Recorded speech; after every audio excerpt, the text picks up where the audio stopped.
I wonder what it costs me to.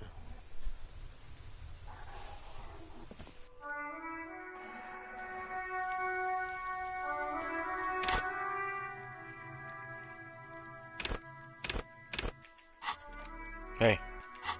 Yeah. Oh, I was talking to a friend of mine. Oh, okay. I'm streaming a game. What game? Disco Elysium. What the hell?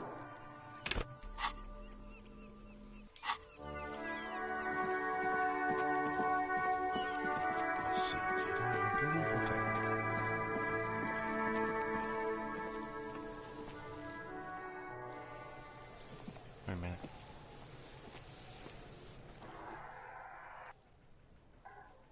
Oh, no,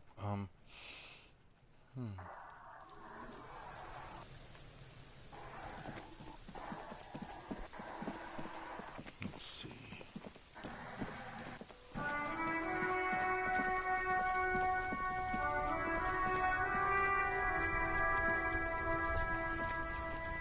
Before you stands a motor carriage. The bodywork is covered in blue and white livery. This must be. In the cabin, you are welcomed by a set of steering levers.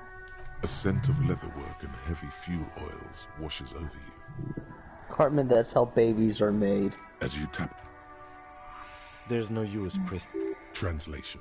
We're not going anywhere right now. A metallic drawer. Take what you need. The pry bar feels nice and cold in your hand. Useful for opening all. The handles are long and sleek. Snap, snap. You can do good work with these. It's robust, weatherproof, and well-made. Lets you see things in it. The pull-out toolbox slides back into its nest. Preheater gauge casts. The white suede feels luxe. Your fingers waste no time closing around them. You feel an uninterrupted connection to the mechanics. After a while, of course it's only in your head. Of course it is. The smell of freshly treated leather. I'm good. Cherished and cared for in the hands of a tender. At the bottom of the sea. So strange. The machine is not on the bottom of the sea at all. It's right in front of you, well kept. Why did it say that? The handle is pulled back. Somewhere deep inside the drivetrain, the disc is mated to the flywheel again. In the cabin, you see a set of steering levers. The frequency tableau lights up, and a green button labeled Prime Line glows like a feline eye. And then you hear something. The soft purr of electrical kittens. Radio waves cast far and wide over the metropolis. A woman's voice greets you through the static. This is Precinct 57. Hello, Lieutenant. How may I assist you? Hello, Alice. Please assist our colleague from the 41st Precinct here. I'm putting him on. Operating the radio is easy. Just be confident. You've probably done it 1,000 times. Completely wrong way. They can hear my voice, can't they? This is Officer Alice Demetri, Precinct 57. How may I assist you? Under the green prime line, a yellow saved button catches your friend can't hear my voice, can he? I wonder what Kim's I don't know. radio station is. I have no idea. Because you know how my mouth is.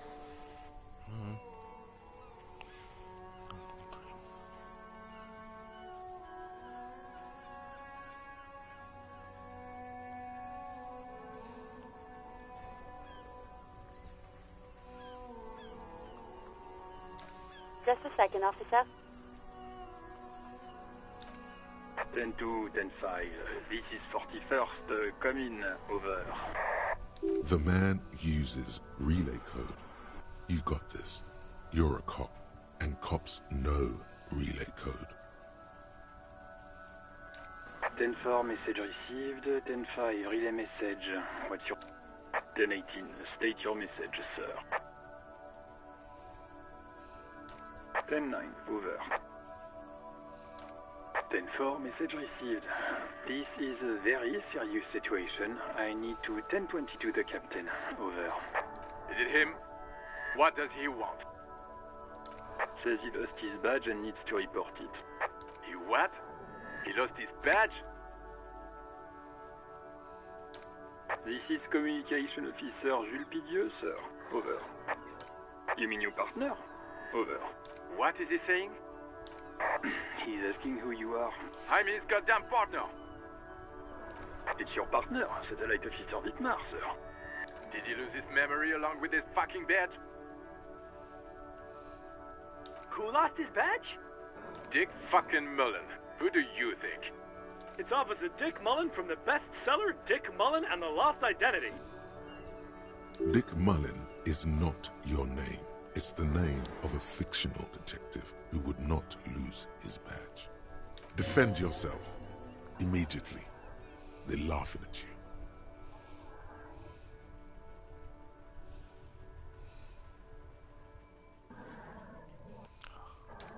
He says this has probably happened to other policemen before him and laughs sarcastically. Oh goddamn it. Is he fucking kidding? The whole station's gonna be dicked for this. Satellite Officer Dietmar is wondering if you might be joking and adds that this tarnishes the reputation of the entire station. Over. Mullen dicked us. 10-4, I hear you, officer. I'm just going to make a note here that you are in pursuit of your misplaced badge. Over. Fuck me. Mac, come here. You've got to hear this. Dick Mullen lost his badge. What's going on? Super Cop here lost his badge. He lost his what now? His badge. He lost his goddamn fucking badge. He asks you to please stop saying he lost his badge. Why? Did he find it? Sergeant Orson was wondering if you found your badge yet. You don't have a comeback. Sorry. It's hard to think like this.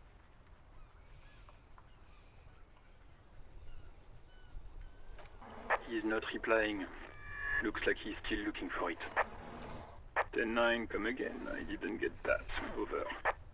New heights even for Captain Sober. Ask him. Ask him if he's lost his gun, too. Sergeant Orson wants to know if you lost your gun, too. Check your pockets. Check your... Holy fuck. You don't know where it is, do you?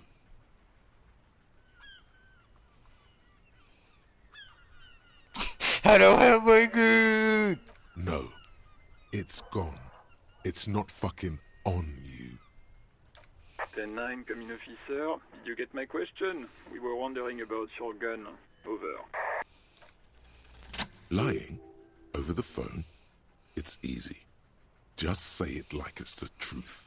And then it becomes it. He says he didn't. Thank God for that. That would have been a nightmare. I don't even want to imagine the poor prick who has to relay that kind of news to the captain. Losing his badge is bad enough. Tell him to find it, and fast. We can't have some gangbanger running around with it. We're all glad to hear you've not lost your gun, officer. You need further assistance. Over. Okay, 10-4, sir.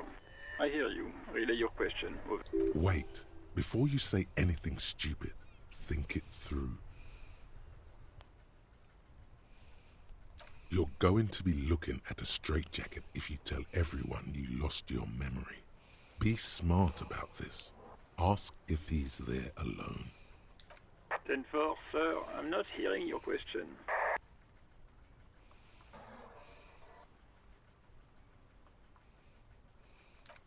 That's a negative, sir. I got a 10-12 visitors present here. Over. You okay?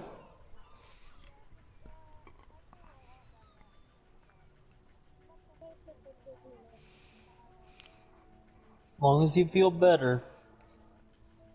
Right now I'm streaming a game. If you want to watch it, you could watch it through PlayStation, or yeah, through PlayStation. Disco Elysium.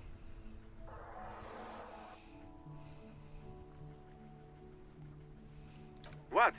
What Yeah. is it? Is still on the line? You might have to go through the PlayStation or scroll down. You might have to go to me and look for it.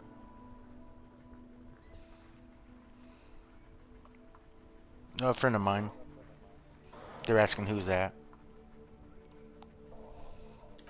He wants to We're verify Dennis's the information lovers. on his badge. But of course, it says Dick Mullen, High General of the Revacholian Cavalry Force.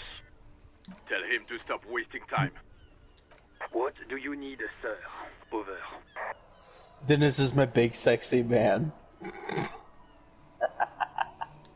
10-9, repeat message. I didn't get that, sir. Over. Sir, I will not have you talk to me in this manner. What? What is it? He seems intoxicated and keeps... Mullen's drunk and emotionally Dennis, what's your aggressive. YouTube channel That's again? new. Mr. Beers. I had you on my other account. Wrap it up. Don't indulge in his drunken Bears. antics. Mr. Bears. 10. Excuse me, sir. Over. No, sir, I haven't.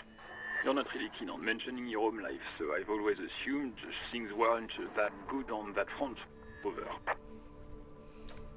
10-4, well, Does he actually want something, or is he hell-bent on this? he asked if he ever told I don't you know what- if anybody can For hear me. God's sake, cut this shit out! Tell him to stop wasting time and be a goddamn policeman for a change.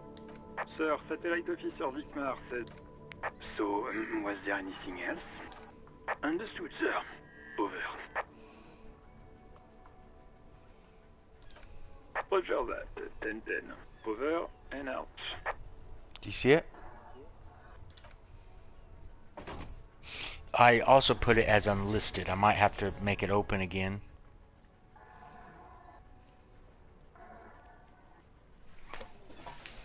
If it's not live, I might have to go in and edit the video. Oh crap! How do I edit a video when it goes? Maybe if I do this real quick. No idea, partner.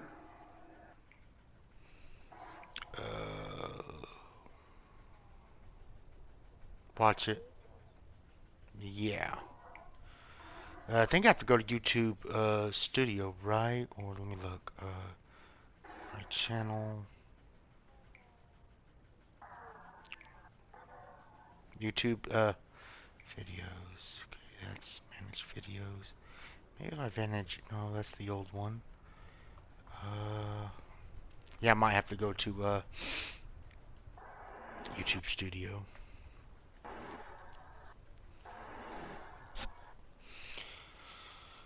Okay, this is the one.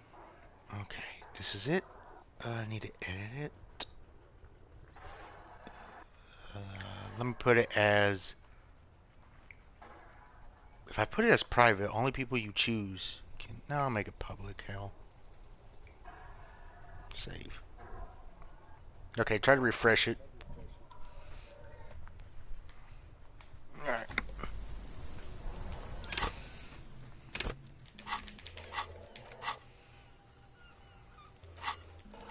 Timmy, fucking Blue Arrow.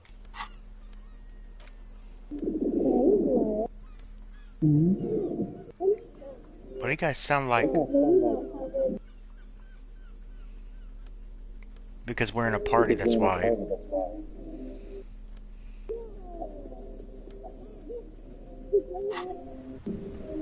Why can't I hear your guys' games?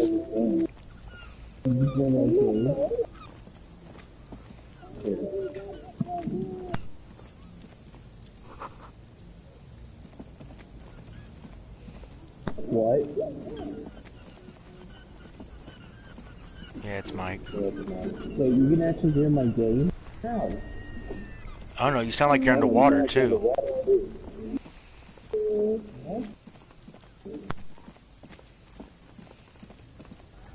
Refresh it. I should be live now.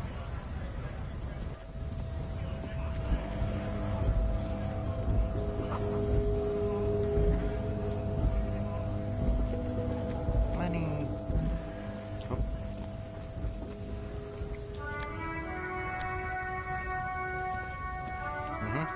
Bears. Space.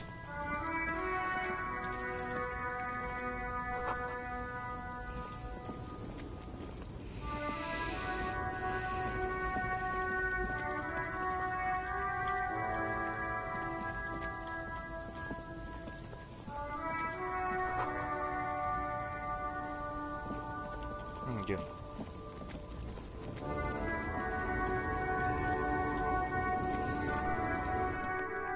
The small, wrinkled woman does not greet you. She nods along to something on her radio. A photograph is clutched in her hands, and there is a warm smile on her face. The photo, an ambrotype from the turn. Wait. She's... Why? I do... What do you mean? A Stars Ryko, one of the finest Zhimsk-made motor carriages ever. An oldie, but a goldie. I don't know. Did I? Allowing my voice to be shared. That always happens, remember, whenever you have to every time you, Yeah. Not many have to, after my Prague, PS4 decides it wants to too, it honk out. Yeah, I know. Estash Ryko KK2. That's a classic model. Never thought I'd see another one repainted after what happened last time.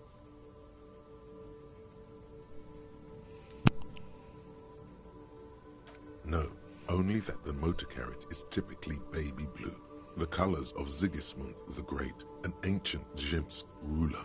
His banners were famously zephyr and white, the colors of the Stars Ryko. That's, well, yes, exactly it, more or less. Except it was a crowd of them. Tore him out of the vehicle and ran him over with his own tires. They said it was an honor killing, Hussar style. The Zhimsk community protested the trial, flying the colors. 5,000 came to protest.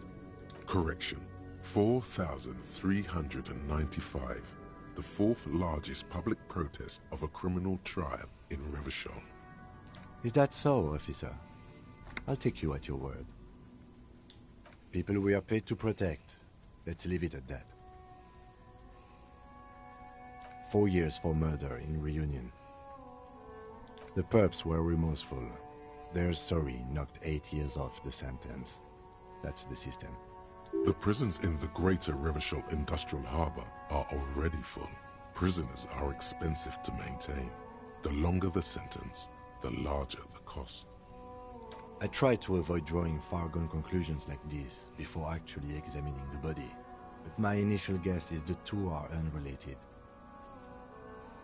Yes, detective?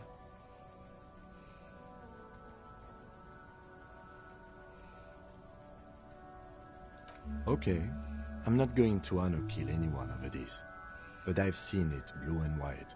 It's much better that way.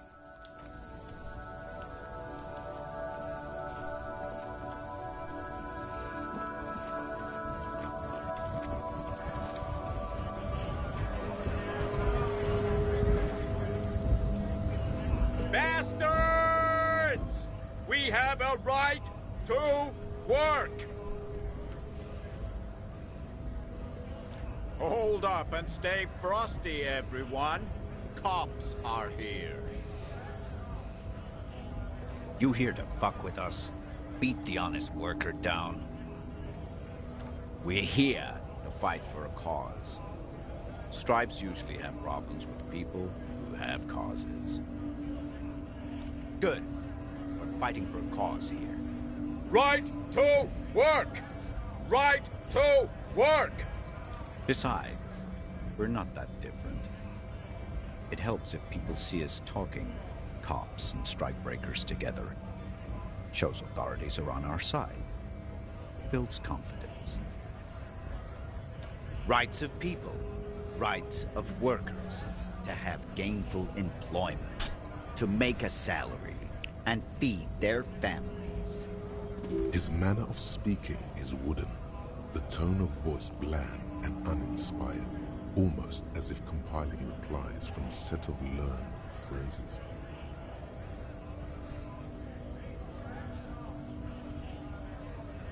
Might be time. Don't let the fat bastards tread on you.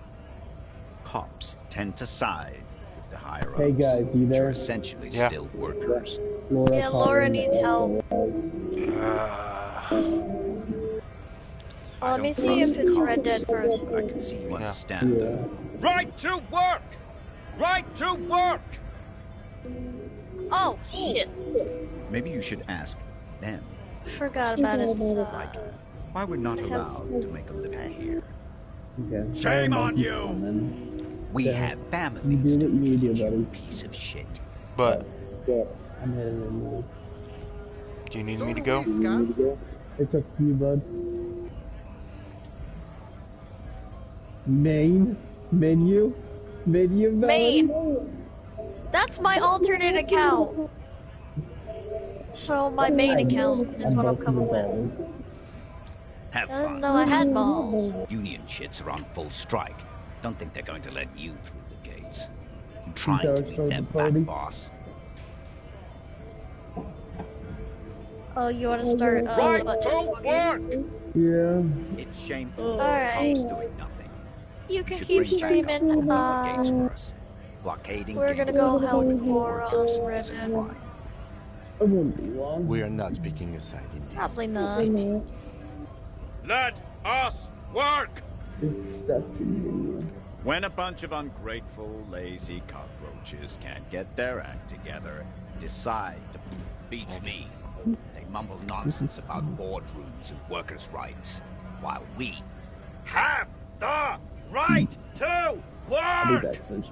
There's something odd in the way he carries himself. His set of clothing looks vaguely mismatched. The different pieces of the attire seem ill-fitting. His shirt is far too small and an unpleasantly tight fit, while the overalls, held up by a belt, seem to fit a man with much more corpulence. He ignores your question, choosing instead to turn to the emaciated workers, raising both fists in the air. The clothes are obviously not his. Silence is the answer. There's something off here, but he won't say what. Honest men and women, with rights, to work, to be useful, not toys for corporate interests. We came here to help the harbor run smoothly in time of crisis. If Union fucks don't want work, they ought to let in those who do want work. I have a question. Why do all these men follow your leadership? You think they follow because I'm big and loud? No. They follow the rules of the market, the rules of the economy, because they were given a job to do! You've been talking to him for quite a while now. Something is off with this guy. Ask him where he's from. What's it to you? Am I a suspect? Done no crimes. I only fight for the right. Every once in a while, it's like you can see glimpses of another guy under the guise of this fighter for jobs. He seems a more brutal, cunning, and suspicious person. Just a hunch. Or you just might be paranoid. We're all workers, right? Workers stick together. Came from the eminent domain, in Jamrock. Backgrounds in odd jobs, heavy lifting, cargo hauling, bouncer work. I know the drill. Worked at Territorial. Ring a bell?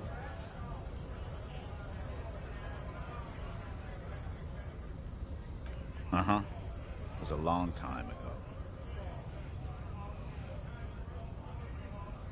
We were promised work. We'd be in there, working, if the bastards hadn't shut the gates. Main gate's locked. Would take heavy ordnance to bust it open. Could try to get in through the secretary's office. Door's locked. The guards blocking the way to the access panel. And I don't mean the scrawny mess punk either.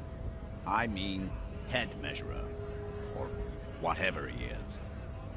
Huge Seminese guy standing up there on the overhead passage. Won't let anyone by. The access panel is right behind him. Bad. Standing on a narrow bridge, he's got a strategically advantageous position. And he's trained. I don't know how the Union has a trained killer up there. But that one's no joke. And my men are tired and hungry. They're workers, not fighters. Like civilized folk, you mean? These native fucks don't understand civilized. It would be better for the neighborhood if you went home. At least for now. If you can't get in anyway. No! They will give up eventually. Or get drunk. Leave the button unguarded. Then we charge.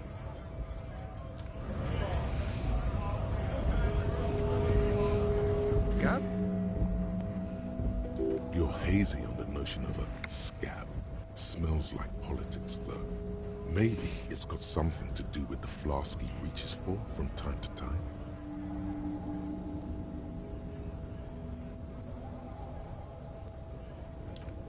I was just messing with you. No one's ever seen a cop scab. Imagine, you cops going on a strike, but then another cop comes in and says, "Let us cop for less money."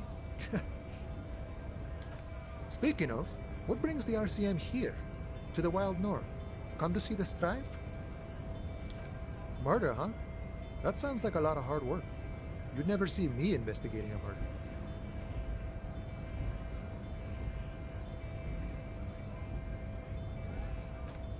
Probably not. I wouldn't even know where to start with that. Much better here at the harbor, for an honest union man like me. My friend, I respect the right to roam. The open range awaits. I don't operate in that capacity. I'm not a granter of passage. The passage grants itself. If it's so simple, why did the scab leader warn you of the guards blocking the way? Aye. Walk right past Measurehead and go in. Yeah, the 2.5-meter tall Semini supremacist there. Walk right past him. Then press the button to unlock the door. Then go past him again. And you enter the arbor through the office. Está. Don't worry, I'm sure it's not completely impossible. For example, you could best measure head in a physical confrontation.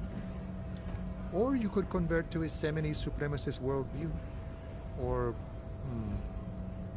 maybe it actually is completely impossible.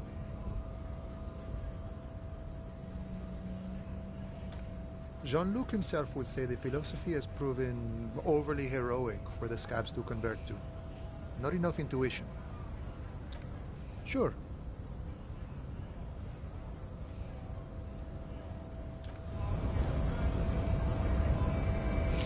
This doesn't really relate to the case, so go back down. Oh.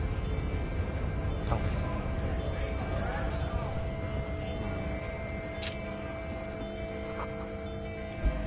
Alright, this is Fritz. What's in there? Nice. Magnesium.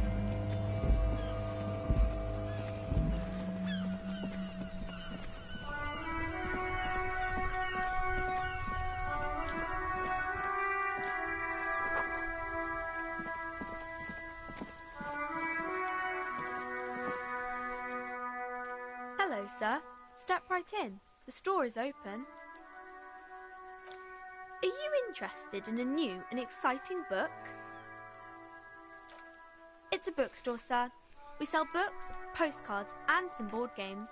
It's called Crime, Romance, and Biographies of Famous People. Books? Postcards? Easy. Even a kid would know all of this.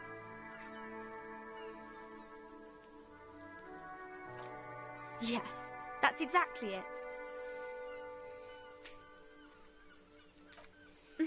You got it, sir. What about board games?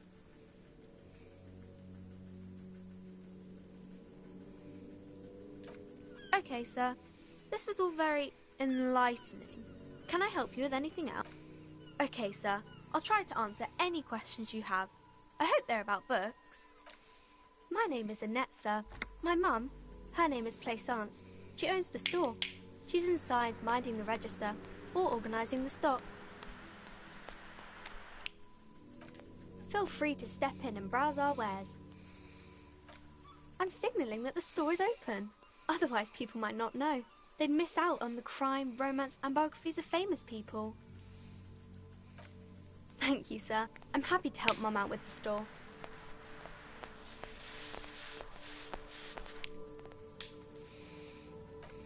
I do my studies at home at the moment. I have to help Mum keep this place running. Mum says it's necessary to do both because it builds character. Mum says a proper worker is dutiful. That's how you get ahead in life. You succeed. There is stress and unease behind these words. She's reciting etiquette. Mum says it's peachy.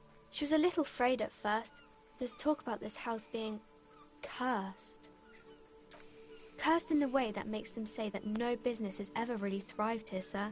That they all go... Exactly. But we've been doing fine so far.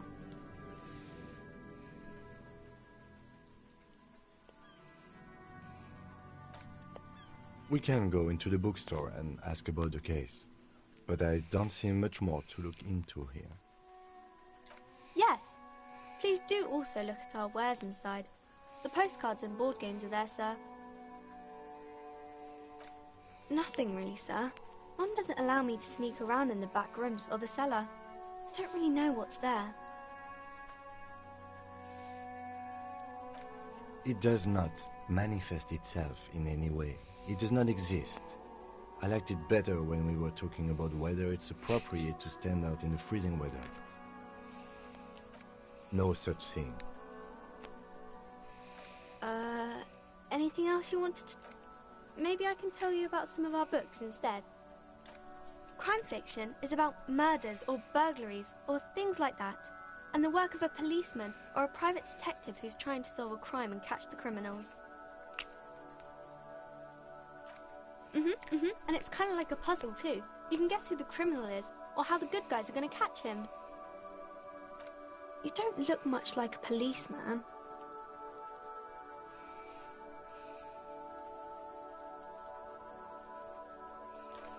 Didn't mean to offend, sir. Sorry, sir. It's just that you don't look like Dick Mullen.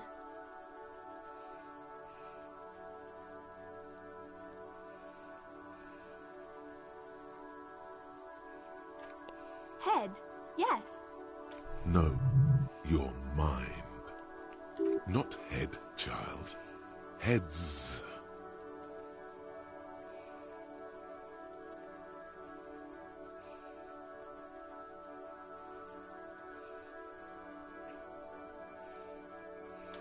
Isn't that very dangerous?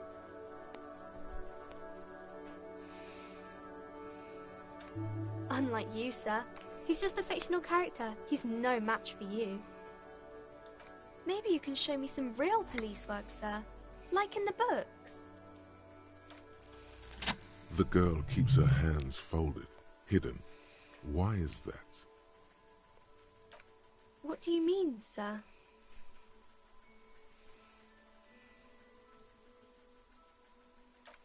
She looks around anxiously.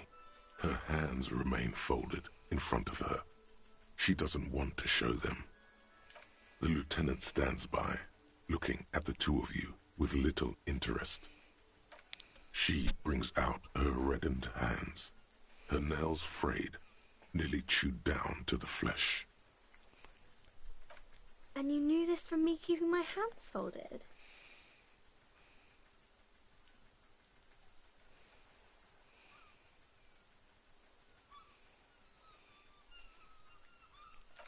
Well, that proves nothing. Anyone could do an easy deduction like that.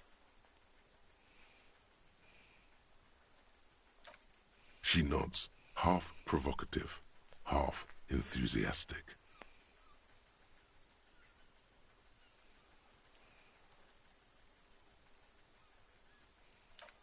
Maybe so, sir. Okay, I know it's a bad habit, and I shouldn't. It was okay, sir. There's more that can be achieved here. Ask her to do the same.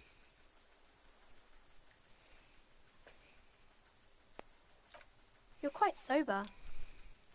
The lieutenant does not flinch at the comment. He does not flinch even a single bit. He is intensely not flinching. It takes effort.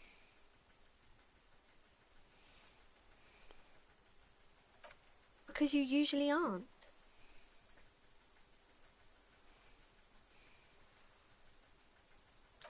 I'm sorry, sir. I hope things get better soon. There she stands, swaying on her feet, assaulted by the early spring breeze. She smiles at you. The whole situation suddenly feels familiar, somehow. There's something you're missing.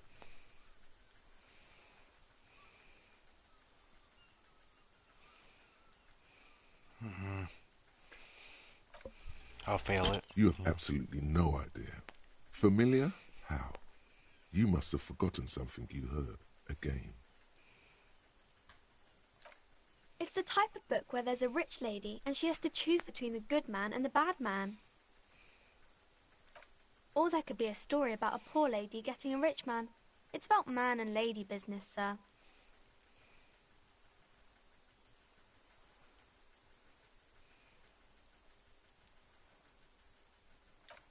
I haven't read many of those. Maybe you should ask Mum. I don't think it's a romance story if the main characters break up, though.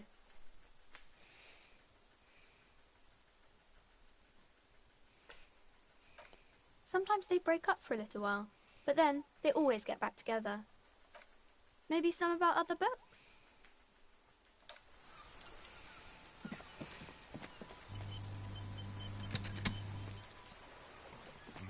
There we go.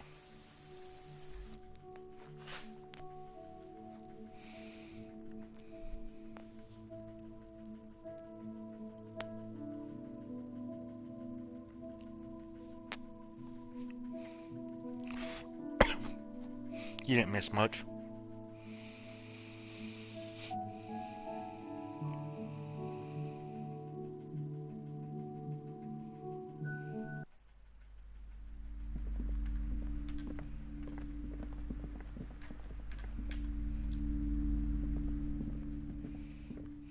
The display rack is brimming with worn paperbacks featuring an extremely muscular, sword-wielding barbarian on the cover. Nearly all the titles contain the word Heimdall somewhere. Rows and rows of Heimdall men blur your vision. You make out some titles. Man from Heimdall and the Mammoth Riders. Man from Heimdall, Return to Heimdall. And the solipsistic Man from Heimdall and the Heimdall Man. Maybe 100. Man from Heimdall and the sages at the end of the world. Man from Heimdall and the false god. Man from Heimdall and the scorched earth. Man from Heimdall, the Heimdall colonies. Man from Heimdall and the swamp beast. Man from Heimdall and the snow crabs. Not even close. Man from Heimdall in hell. Man from Heimdall and the forest of slaves. Man from Heimdall under the lake. Man from Heimdall, Heimdall burning. There's even the Trial of Death, a pastoral combat gamebook set in the world of Heimdall Man, and so much more. Nothing of interest. Only silence and the cosmic background pain radiation.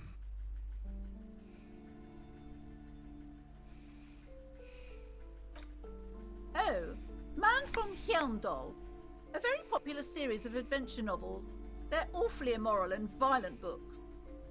Blood and violence, scantily clad women, epic narratives, all those mystical things he encounters. They're bound to grab those with little imagination and nothing to do. What does it matter? They're all the same. However, if you're a novice of the series, I'd recommend Heimdall Man, the Man from Heimdall. It's supposed to be a good introduction to the series.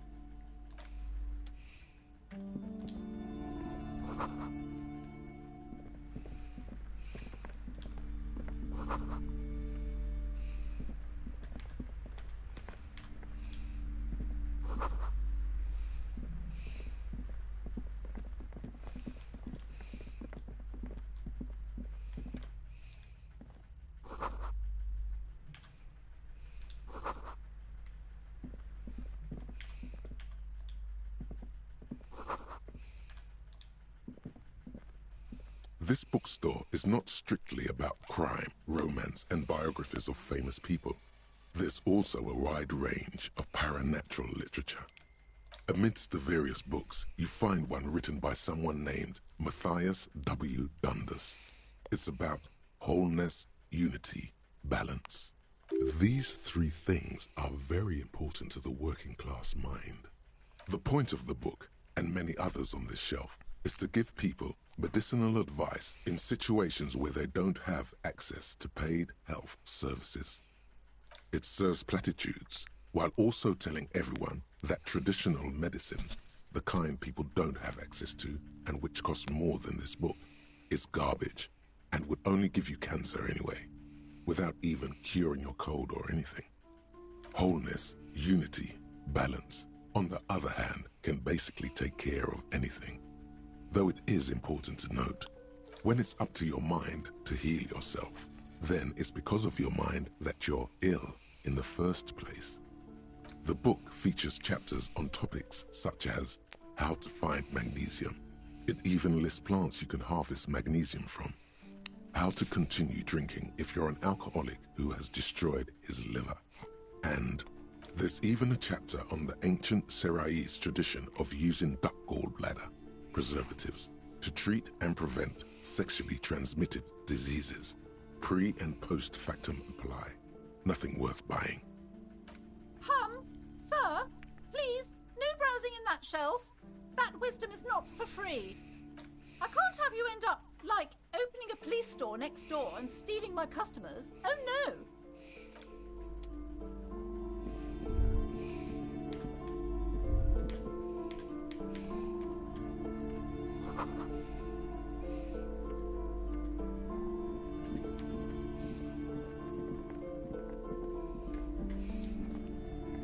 Welcome to Crime, Romance, and Biographies of Famous People. My name is Plaisance. Be welcome, and please take responsibility for the energy you bring into this space.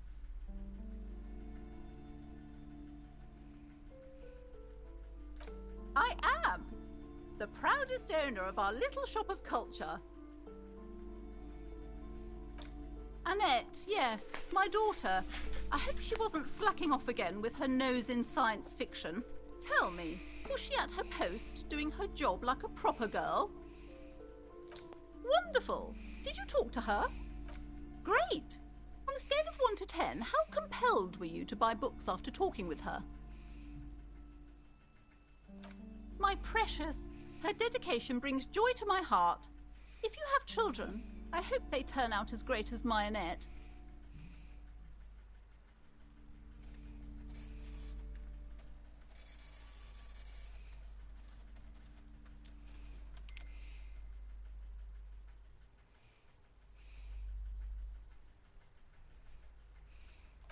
God! I've told her not to do that. It's such a disgusting habit. She'll get over it. Anxiety is a part of life. She can, if she has enough willpower. This is what's called growing pains. Life isn't easy. Life doesn't give breaks. Come on, ma'am. It's obvious she can't do anything about it. You are placing an unnecessary burden on a young child.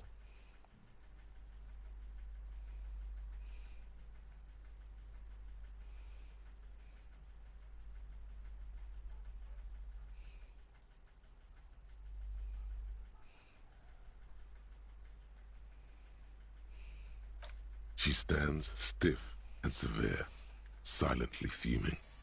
10 or so seconds pass without change. She's looking for one, but there simply aren't any good arguments for being an asshole. Oh no. Hold on. I need to invite her inside and apologize. She must be freezing out there. There. I don't know what to say to you. My husband, he tries to teach me business lessons. I have what my mother called a dull mind. All this stress. Yes, my husband is a successful entrepreneur east of the river. If only he were more involved in the business we're running up here. No matter. Soon we'll both be off for Grand Couronne. It's a proper place to live.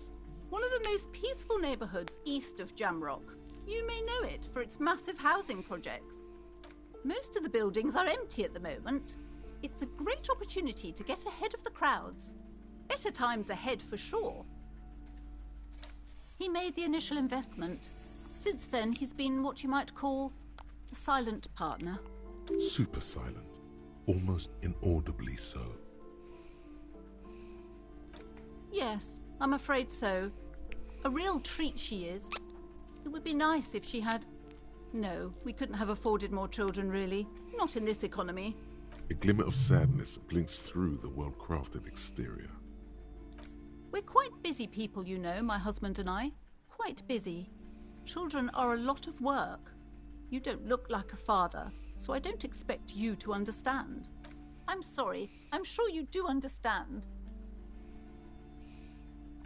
She's been too busy helping me here, so she studied at home this trimester.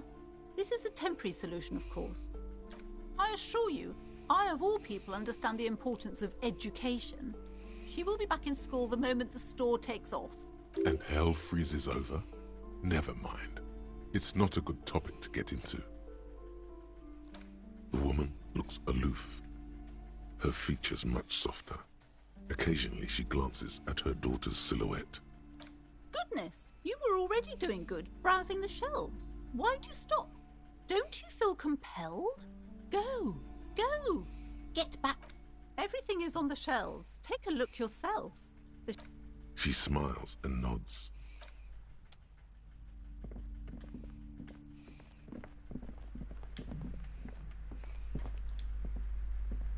I'm sorry, sir. I can't talk right now. I'm very busy with my homework. I have so much homework now. Out of the rain and into the gutter.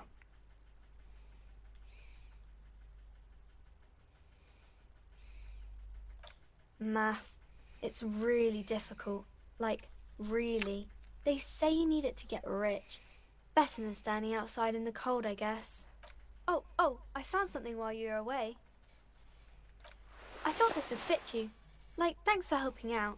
Not me. The city, I mean. Like a detective does. Just what Dick Mullen would ask. I got it from behind the curtains. I'm not really supposed to go there.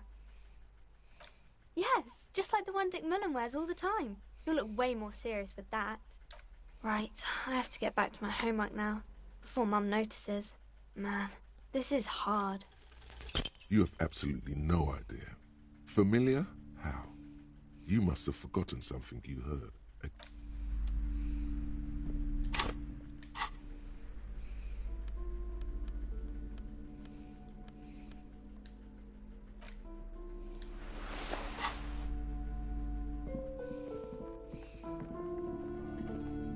What does that do on the stats?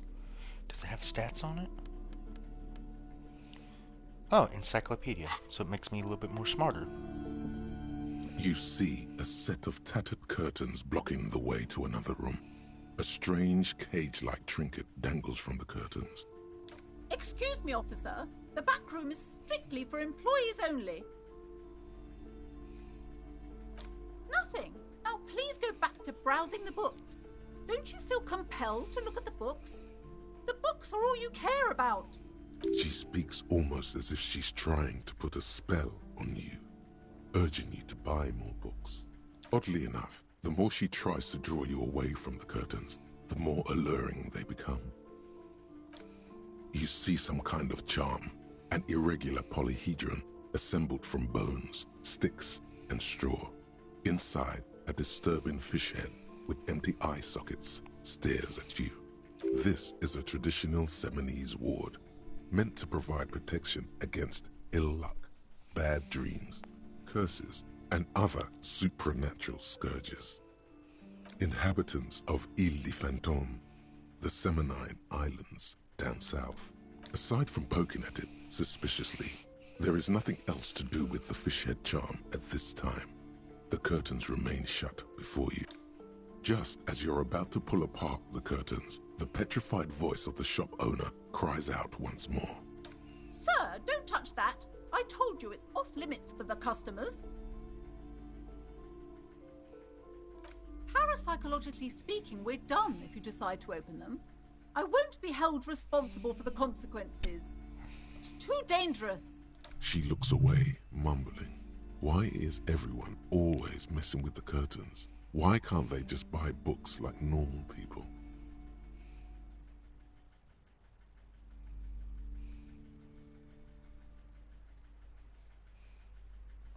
You do? My God, even more reasons not to mess with the curtains. Just step away, dear sir. No, it's just a storeroom for the employees, I told you. Now please step away from the curtains. Why? It's not like anyone was killed there. I'm sorry, I don't mean to be so impolite. Just please don't go there. I can't allow that. You'll only make things worse and unleash the powers. The curtains do seem frail suddenly, not robust enough to contain a slippery darkness. No! Please just talk to me, officer. Come here and let's talk this through before you decide to do anything extreme. Talking is always good. Go see what she has to say. The curtains, tattered with age and covered in dust, hang before you, as if taunting you. Yo, OG, you there? Yeah, I'm here. Snoopy Snoop. Okay, Hello again, esteemed officer, they ran and welcome to Crime, before I Romance, got there. and Sad biographies face. of famous people. And already Melody told wants you to storage room know for if you would like to I don't do understand why it's so important. a wagon. No, not right now. Okay. Just let it go, We're gonna officer. be in that other party Go though buy for a some bit. goddamn books. You're supposed to be. Artie's in there, She Laura, recites it like it's a poem, or like Melody, she's playing and a I. role she's grown tired of. She's so tense, it's a miracle she hasn't slept in half yet.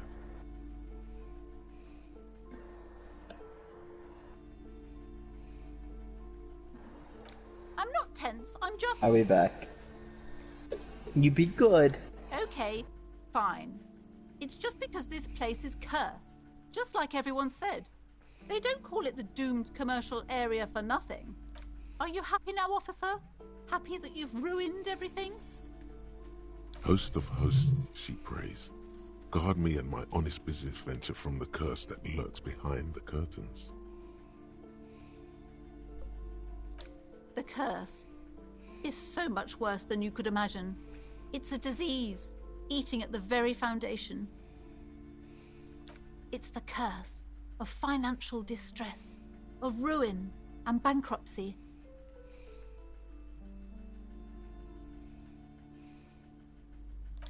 It's not just that, officer.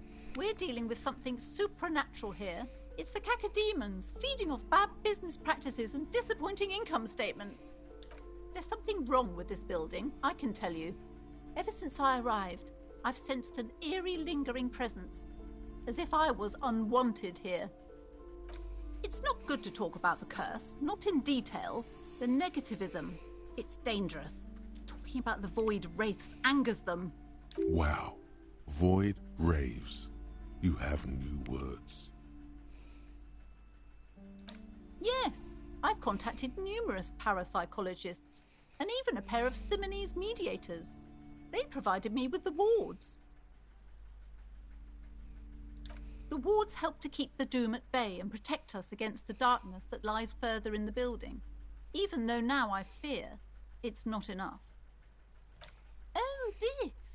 No, it's a special Himian amulet, blessed by desert pygmy shamans, with a spell of compulsion. It's to compel people to buy books. There are numerous spells cast throughout the store. I had the books anointed with a different inducement spell, for example. It's guaranteed to boost sales 15%. Desert pygmy shamans. That sounds like a rather questionable way to describe a group of people.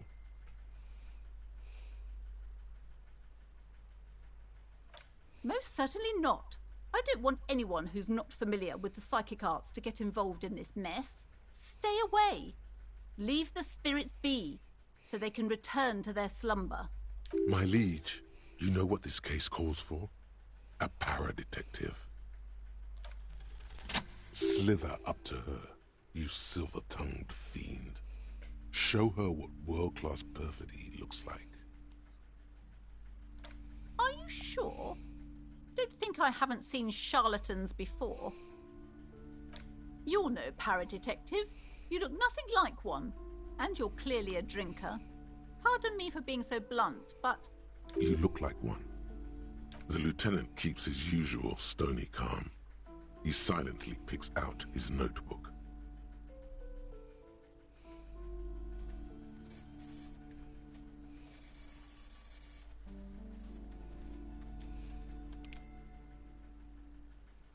How do you know all this? Here we go.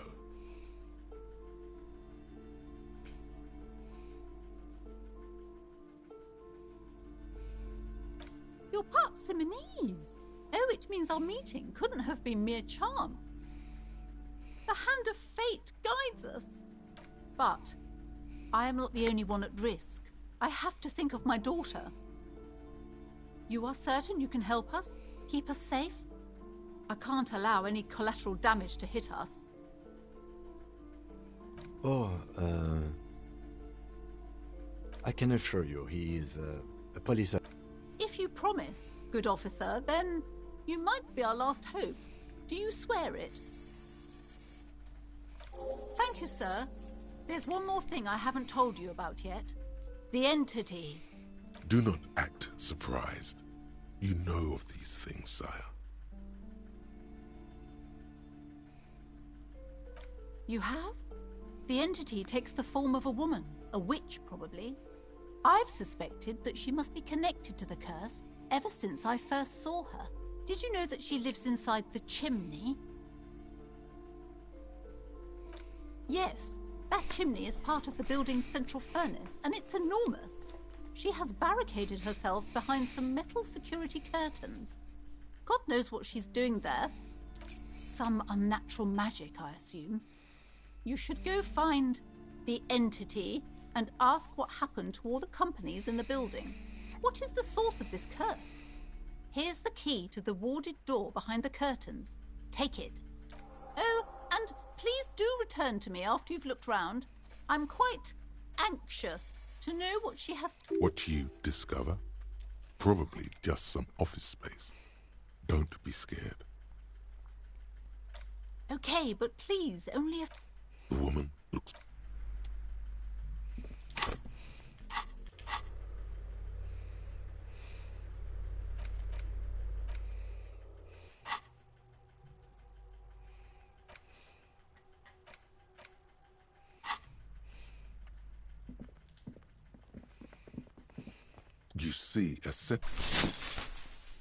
You see a dimly lit room full of dusty furniture and trash. A doorway stands in the back, covered in dozens of scary little Seminese wards, your shadow looming over it like an omen. Oh!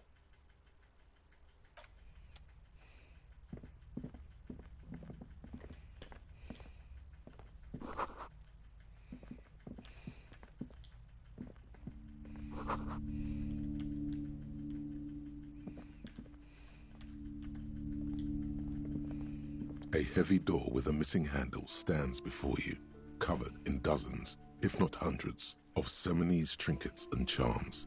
It appears to be locked. After exerting some force, you manage to turn the key. It's eerily silent. The door slides slightly open, letting a draft of cold air into the room.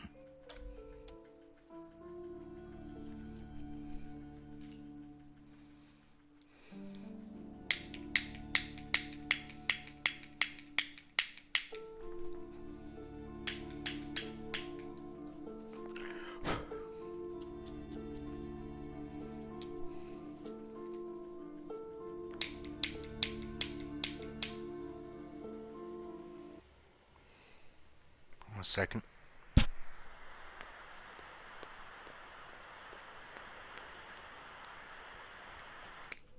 Okay.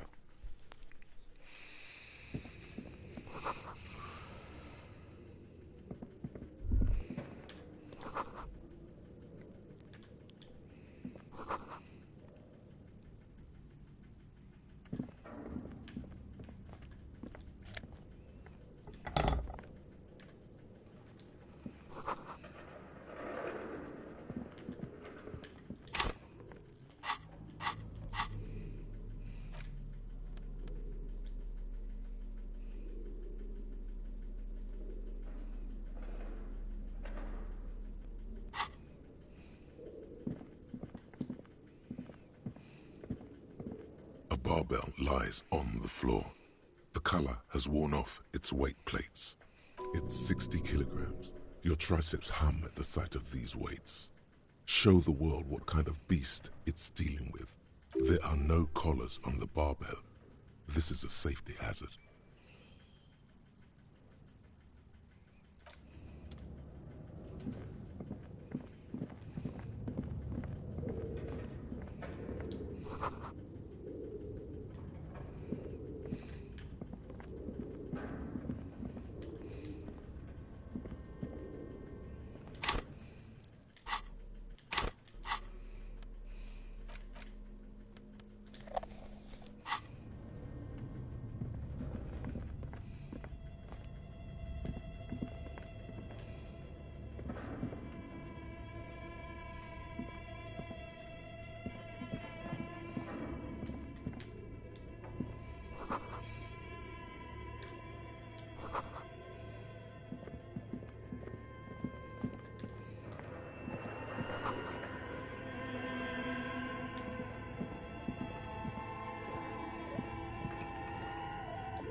Looks like someone tried to reconceptualize their business here. Look, the skis and rotor blades both bear the same Slipstream logo. It seems likely that they started out making one, failed to turn a profit, and then pivoted to producing the other.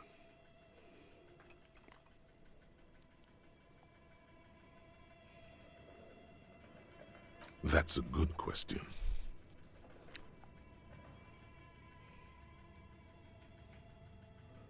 Not quite.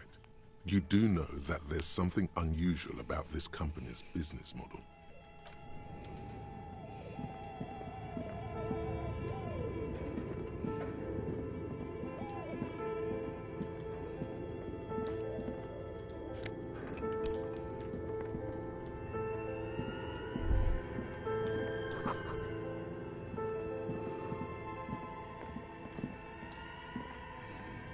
Your flashlight slides over an old green chalkboard covered in scribbles, sketches, and schemes, like some ancient cave mural.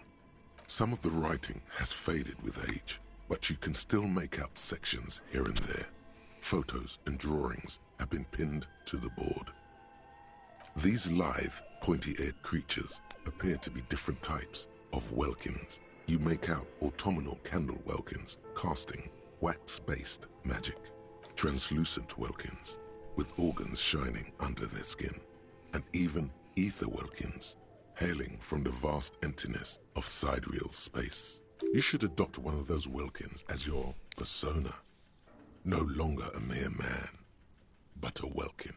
One of the welkins, towering among the rest, appears to be different, however. It's Vara Hamira, a high welkin. His face white and scarred like cracked marble. This is clearly a Welkin supremacist. The note says, all non-Welkin races will be purged. The Haldor, the Tworg, the humans, and even headless men, all of them, purged.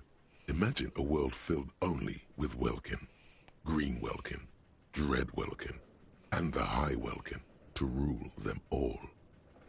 An inordinate amount of time has gone into drawing these little Welkin creatures.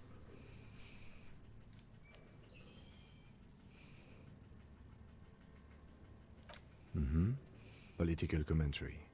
That one has a great beard, too.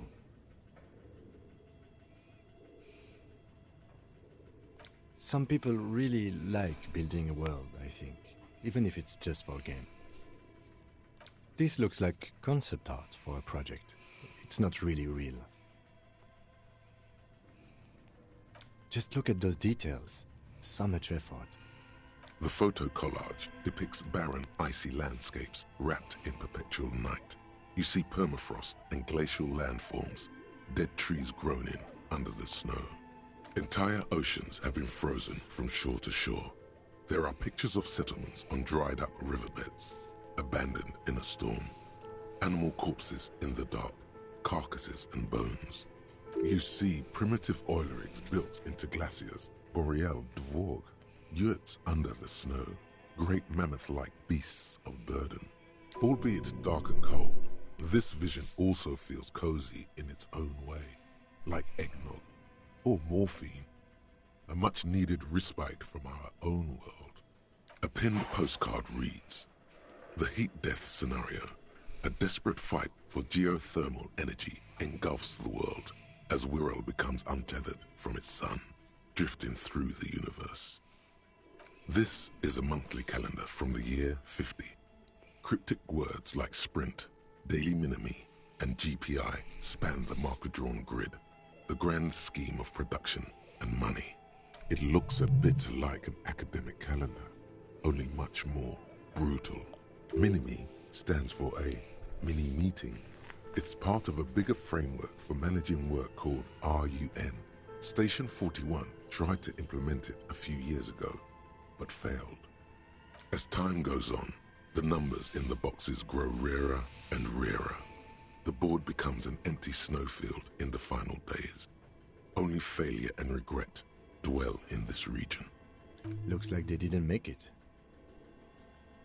A note in the bottom left corner of the chalkboard says, "See the prod schedule filament for details." The handwriting is only partly legible, but you can still make out 3 slogans: "Call in, tune out," "Wirral untethered," and "Heat death of the universe." The full text reads, "Heat death of the universe is the new black." Another note says, "The biggest advancement in role-playing systems since the 30s.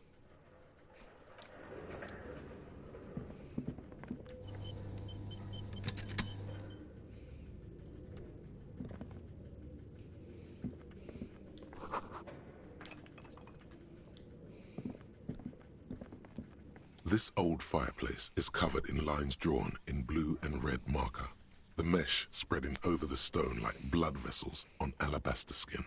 It looks ghostly and strangely ancient. The whole thing resembles Kadran mosaic tiles. Very pedantic. History classes, students with their textbooks open, studying the roots of our civilization. Those aquarelle blue tiles looked beautiful in the sun. Radio frequencies, it seems. UKV 123.6, UKV 123.7, UKV 123.9. Some written notes, too. Sparse and cryptic. Unclear. It looks like a cardiovascular system split into veins and capillaries. Very advanced. You think so? The web is comprised of radio stations, all lead back to one red heart, titled the Game Master Frequency. A note says, this one can listen in on any station it wants. They must have had massive airwidth. These things don't come cheap. Someone very important.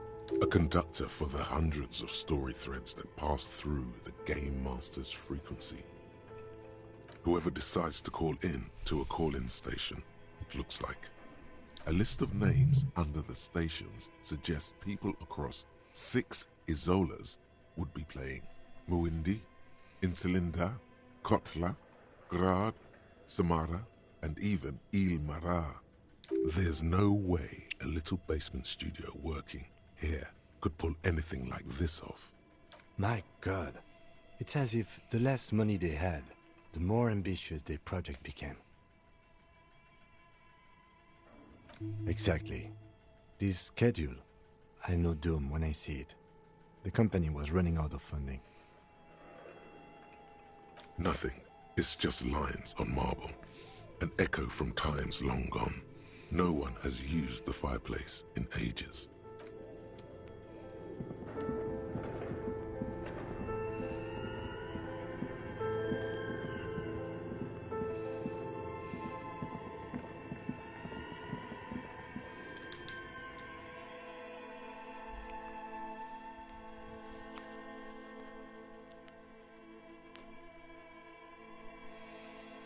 Hmm. Interesting. You still there? Are you finding this somewhat interesting? I know it's a slow slog.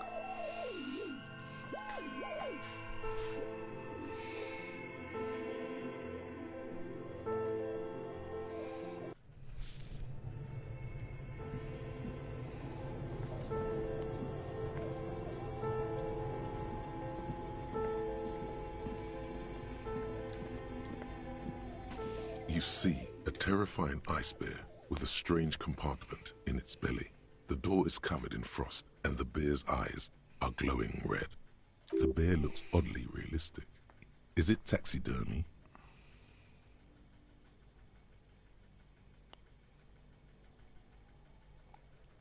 The lieutenant doesn't answer. His eyes are glued to the animal. A sharp slice of light shines out from its mysterious belly door. A gust of freezing cold air rushes to greet you. You hear a low grumble as the bear regulates itself. This is the inside of a refrigerator. The lieutenant takes a peek inside. His hand has found the holster of his gun. Of course, just a giant ice bear-shaped fridge. Let's take a look inside. The shelves are empty. All you see are crumpled ice cream wrappers with the brand name, Revachol Ice City. A handwritten note has been attached to the door. The fridge is huge. You pocket the note and the little fridge magnets keeping it on the door. You've acquired an interactable item. Investigate this item further by going to the Interact tab in your inventory.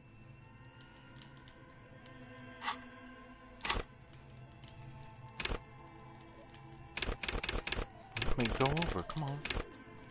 That's weird.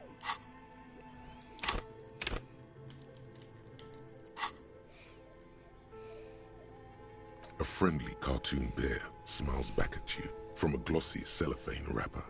It looks nothing like the fridge. The paper still smells of vanilla and chocolate. Good question. It looks like an ice cream fridge. I know. What an unfortunate marketing choice. What is even worse, the bear is still costing them money to this day. The fridge buzzes with energy. The electricity bill on this thing must be catastrophic.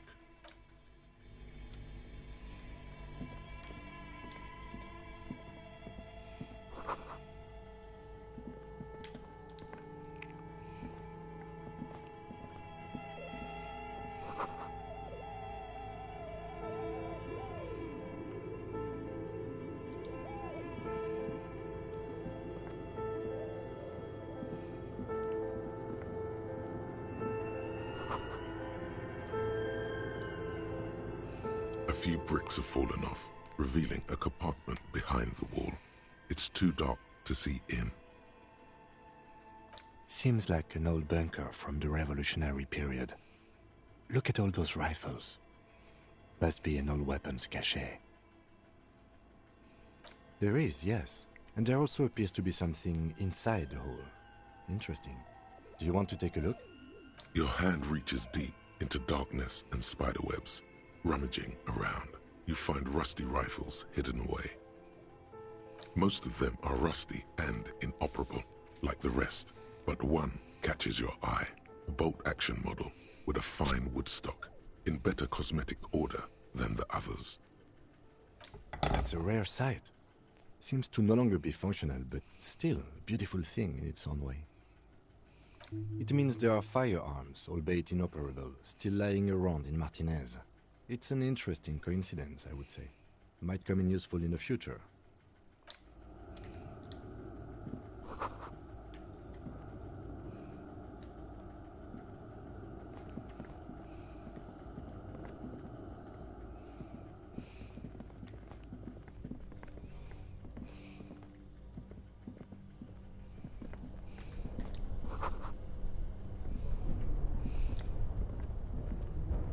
Two cables are plugged into the breaker box. The red one leads to the ice bear fridge, and the black one to the ice cream maker nearby.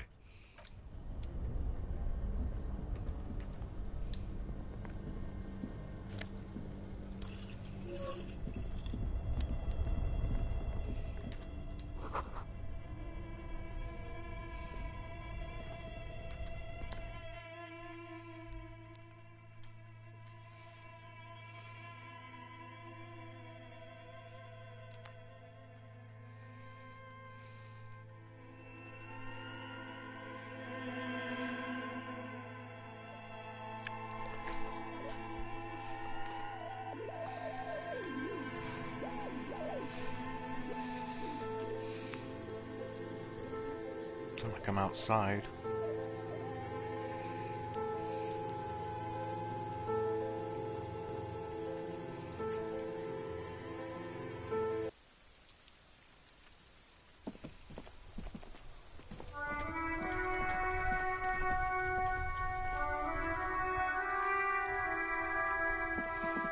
Oh, that's where I came out of.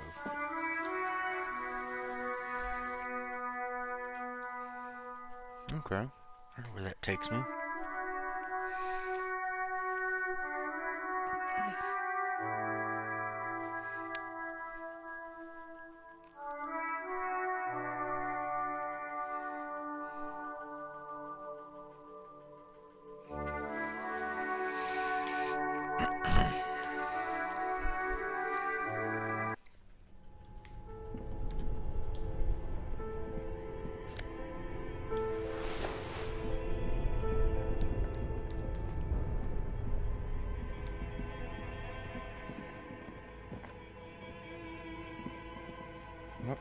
What's happening?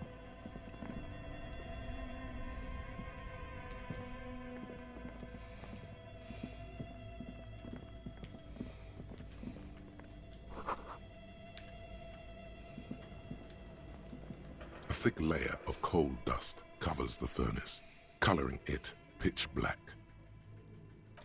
Looks like it. Looks like an old central furnace used to heat the building. It's connected to the chimney. No one has used it in ages. No signs of any recent fire. Only dead rats. It's dark and grimy here. In the darkness you can hear chatter. It's coming from above. A voice or several voices talking to each other. The echo is so prominent, it's impossible to discern what the voices are saying or what's producing them. What are you doing? Wait, really? We should investigate, see if someone's upstairs.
An iron safety curtain curves before your eyes, folded like a bellows.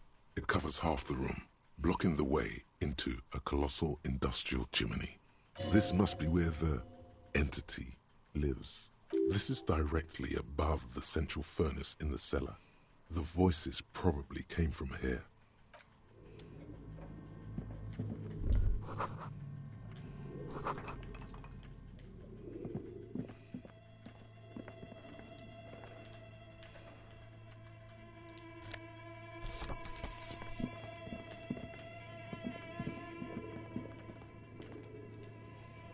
As before, This is direct, not an odd thing to do.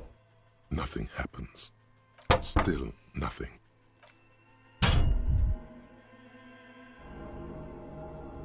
Those curtains prove to be surprisingly sturdy. There must be another way to wake up whoever is in.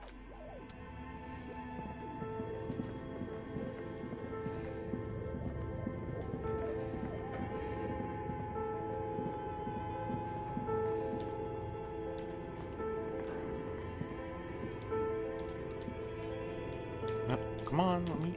There we go.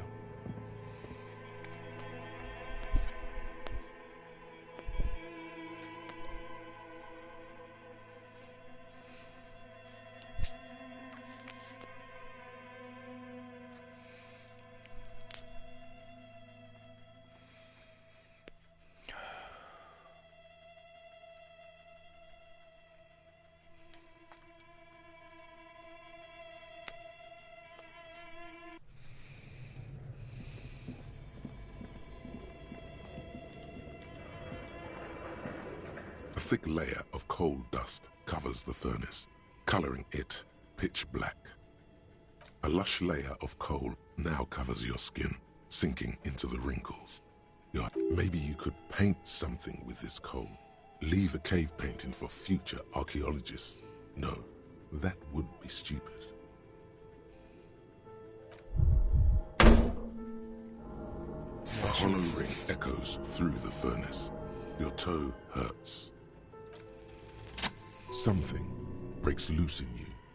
A mighty bellow echoes throughout the chimney's depths. The chatter of tiny voices above suddenly cease. Hello?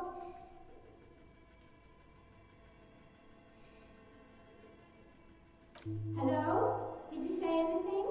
I can't hear you. Please come upstairs. There's a safety curtain on. You hear a low rumble upstairs. The sound of a curtain. After you, officer.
Hello, I'm Nia.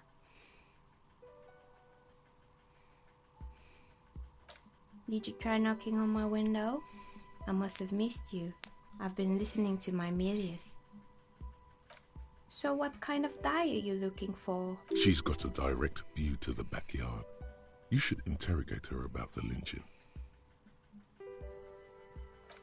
Yes, Amelia is like a call-in station. You need a two-way radio to access one. That's why I have these. Mostly, they just teach you to swear in different languages.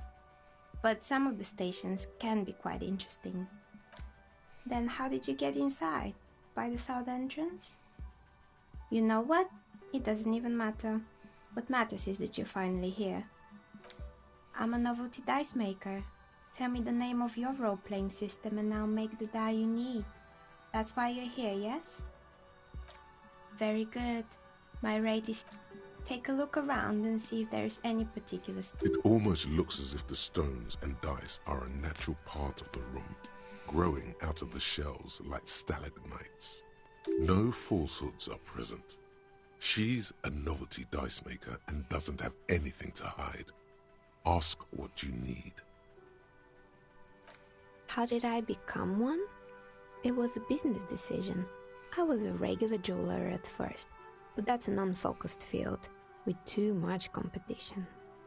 Some of my friends were role players. They asked me to make some polyhedral dice out of cobalt. That was my first order. I grew it from there. Not especially. I like working with rare materials and a steady pay. And role players as customers? They're nice people. Some of those nice people have big bucks to spend on novelty items.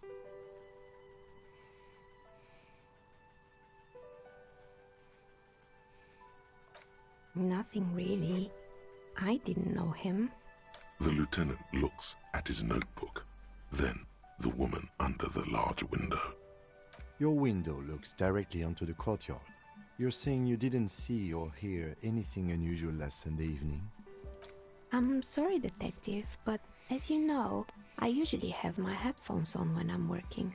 It shuts out most of the daily ruckus behind my window. Well, there's always something going on in the Whirling's backyard. During daytime, there are usually those kids. And lately, I've been seeing a lot of drunk workers hanging about. Must be because of the strike. She's heard of the murder, but did not see it, sire. But I never saw anyone during that fateful Sunday night, I'm afraid. I might have, but in this case, all I would have seen is my own reflection staring back from the darkness. It's light here, but dark in the yard at night. It's really hard to make anything out in the yard when it's dark outside. Besides, I rarely get up to look out the window when I'm in the zone. It's an odd profession, making dice for people, but I like it, and I prefer doing this to sitting at home. She nods. Anything else, officer?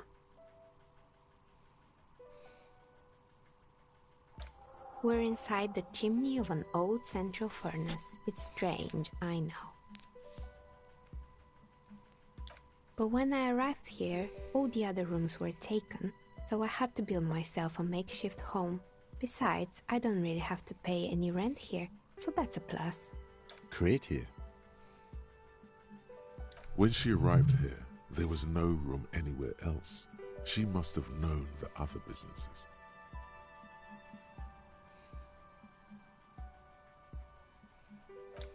I've heard the stories, but I don't think those stories are true. Plaisance, the bookshop lady? I've heard that her business is doing rather well. Have the energy spared her somehow?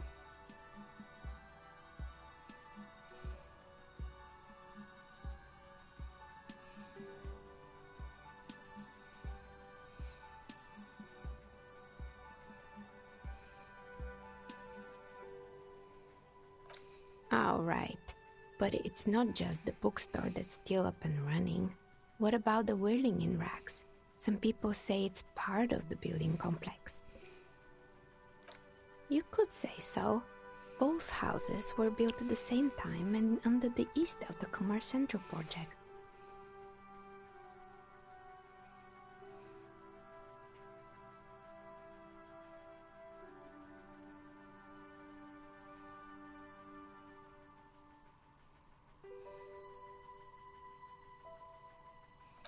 And then there is me.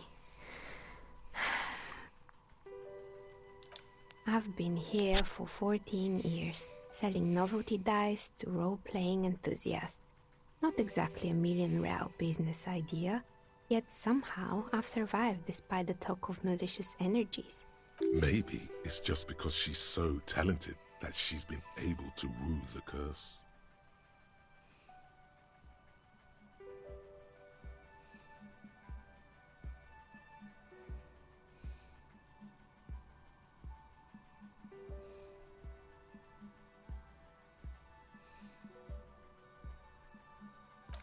Malignant entity? What does that even mean? Some kind of sorceress? What about you, officer? Do you think I'm the malignant entity?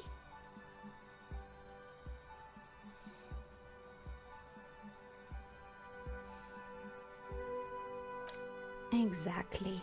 Truth is always so disappointingly mundane and boring. But I'm glad we got this sorted out. Anything else I can help you with today? That's all she has to say on the subject. She's been thorough and truthful, as far as we can see.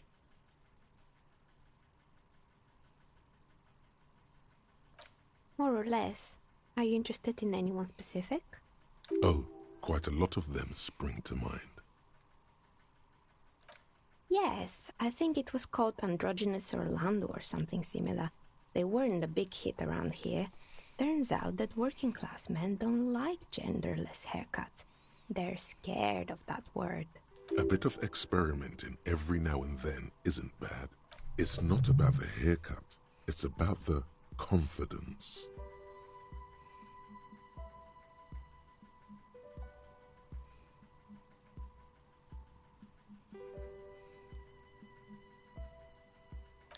Me neither. I just want it off my face.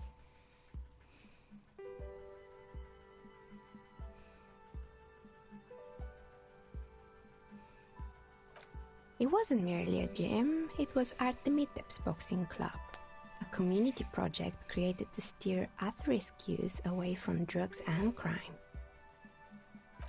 A kind man from Zemsk. I heard he had some trouble with the law when he was younger, and that's why he wanted to start the gym, as his way of giving back.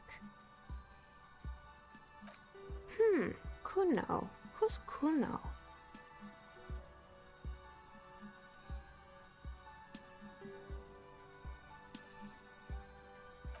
Oh yes, you mean the kid with the sailor's mouth.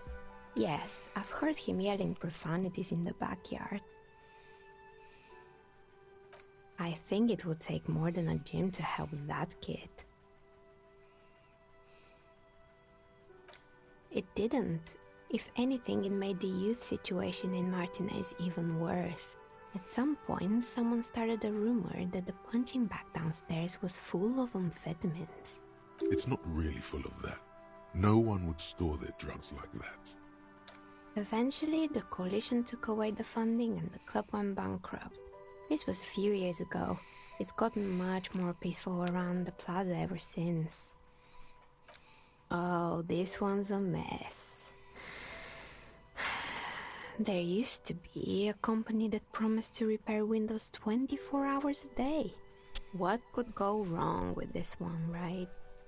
Turns out, the business was actually set up as a front for an illicit group that was producing snuff milias. Who would have guessed? What? What's the snuff milieu? Melody's going to bed. And, man, I'm about to go to bed they personally. never cleaned Jesus, up that the debris time. either. Okay. Now it's just littering the hallway, and I have no idea how to get rid of it on my own. Okay, well, I'm gonna get my potty mouth out of here. I just wanted to tell you, buddy, you have a good night. Take care, stay safe. Okay. It's a Sub Rosa radio station that broadcasts real murders with real victims. Some people pay good money to get off on it. Nothing changes in her tone as she says that, as if it's just another piece of information to lay out for the world. Don't worry, the ICP has a separate division that deals exclusively with unlicensed sub-roses. This isn't our problem. Good luck with that. It's not easy catching those perpetrators. You mean Mr. Fabron, the taxidermist?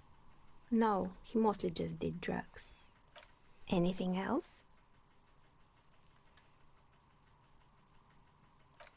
There used to be a fashion atelier here, but I have forgotten the head designer's name. They were doing well for a couple of years, until the insect rights activists came. The atelier produced a certain collection that used chitin among the materials. Apparently chitin is made in the Occident, where it's extracted from beetle wings. And you know how all kinds of political movements are big in the Occident. The activists shut down the biggest chitin supplier, which of course caused the price to skyrocket. And, naturally, all the most fashionable tastemakers refused to be seen in chitin from then on. The atelier went bankrupt before they could finish the collection.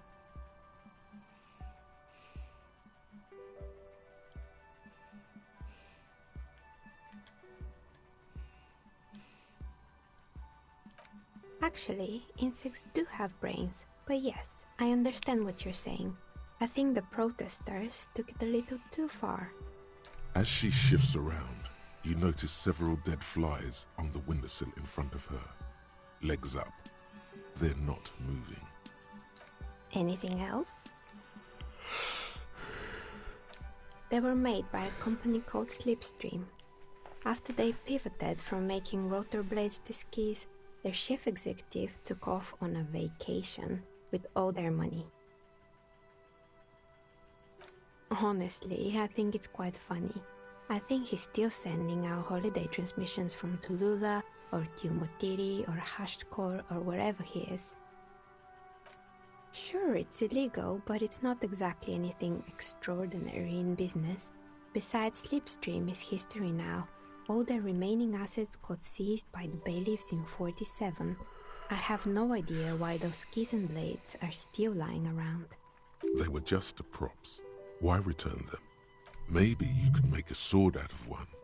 No, wait, forget it. It would take too long. Oh boy, the fabled Revachol ICT. You're in for a treat here. The place was owned by two guys who had some rather innovative ideas about marketing. The bear was one of them. Now ask me about their other ideas. Indeed. What were the other ideas? There was really just one, and it involved picking out the prettiest girls in the neighborhood and paying them 20 cents per hour to man the booth.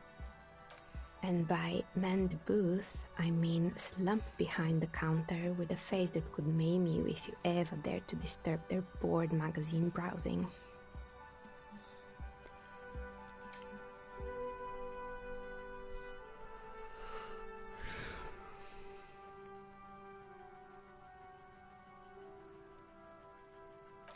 Oh, but they did. They did show up to work, and not alone. There were also acne-ridden girlfriends and gorilla-like boyfriends loitering near the ice cream stand. And they already had the bear. The bear. Of course not. The bear was terrifying. No one wants ice cream guarded by a hostile apex predator. To make matters worse, the fridge didn't work too well either, and half the ice cream came out malformed and partially melted.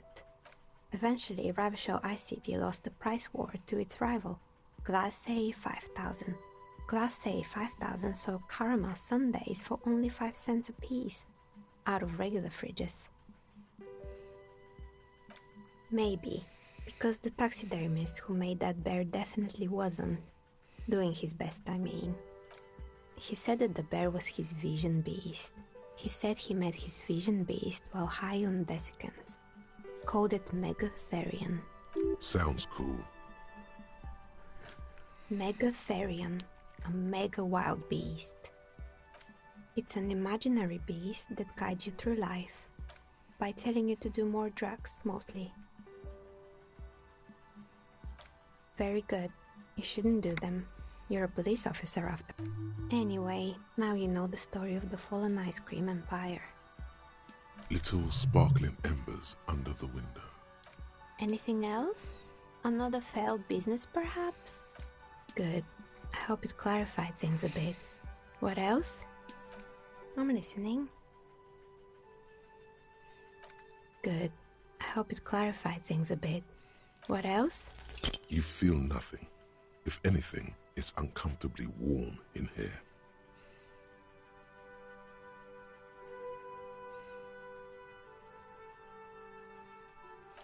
She has begun to idly clean one of her carving tools with a dirty kerchief, the tool's sharp edge shining in the light of her desk lamp.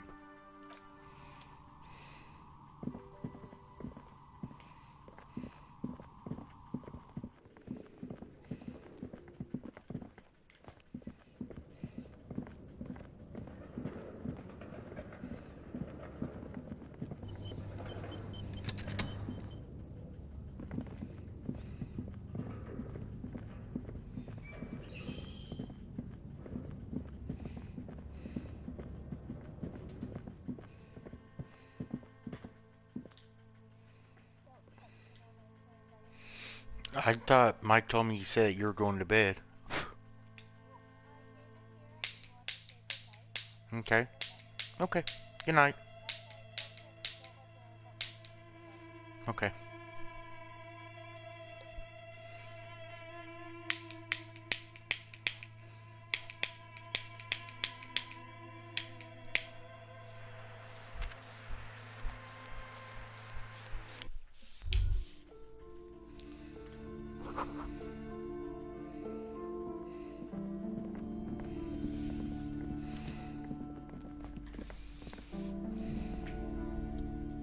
You're alive and well.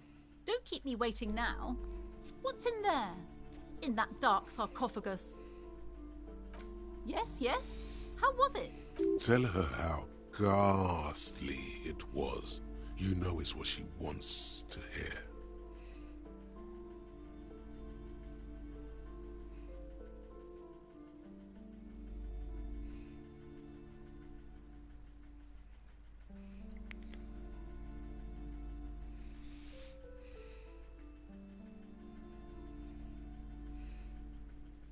But what else did you find? Did anything survive? No, of course not. A novelty dice maker? Well, spit it out. Why does she need the dice? For some kind of sorcery? Sometimes they use the ankle bones of sheep.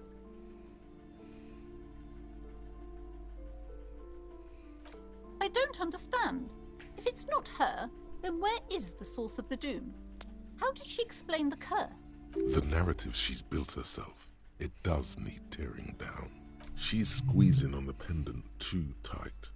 A drop of blood in her palm.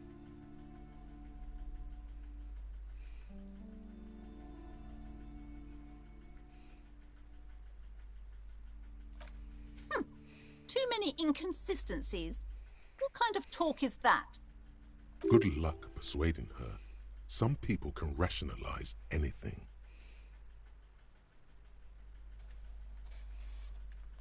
Yes, because her business consists of the psychic leech that's been feeding the curse. I see that you've fallen for her manipulation, Detective. The investigation is over. I just hope that you have... Thank you for nothing. Please, do buy some books, or be on your way. There was never any other way this could have gone. She's just too far gone into her own mind. I am sorry we had to disappoint you, ma'am. Can we go now?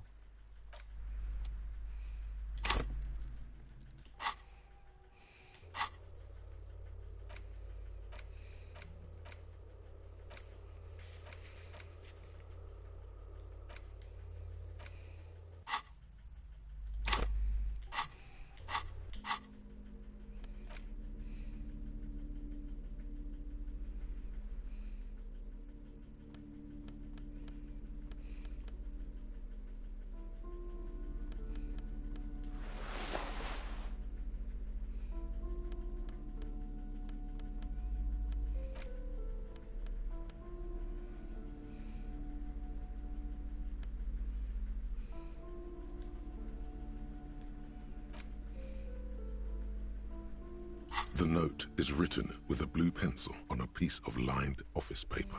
The kitchen magnets have left... Does it say anything interesting? This is tangential at best, but the lieutenants detect someone has scribbled. S. I can't believe the off-site copy is still here. The illiterate ginger kid keeps stealing stuff from the studio, so I had to hide it. You'll find the filament memory with the off-site copy in the frozen ice cream maker.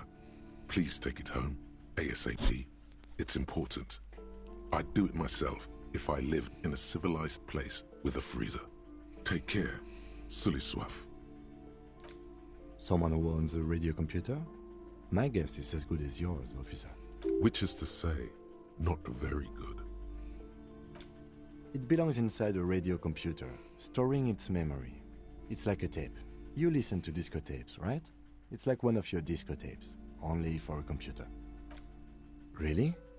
You don't have a single guess? Oh, I'm sure that child would love to get his hands on the filament memory. Even if he doesn't know what to do with it, he'd probably try to pawn... I don't know. I assume it's somewhere close. Didn't you see one right next to the breaker box? I don't know. I assume it's somewhere close to the ice bear fridge. Didn't you see one right next to the breaker box?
Fuck does Kuno care?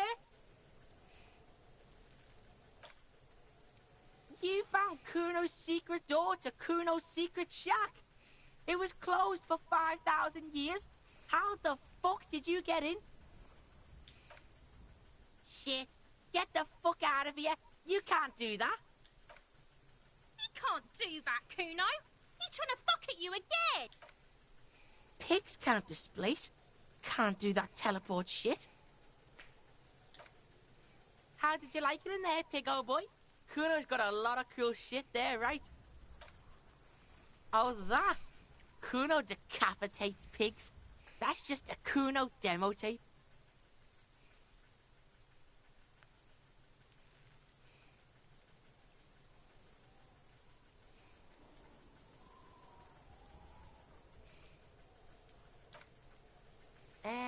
Yeah, to the both of you, watch your ass in Kuno's town, or Kuno's gonna fuck your head off. That's where Kuno gets his daily hit of electric. Kuno Shazam. Kuno rides the fucking lightning in there, pig. Bet you'd like to ride the lightning too, wouldn't you? You feel tired and old, but you could have that sparkle in your eyes. It's a vitamin, pig. Don't you know anything? You could use some.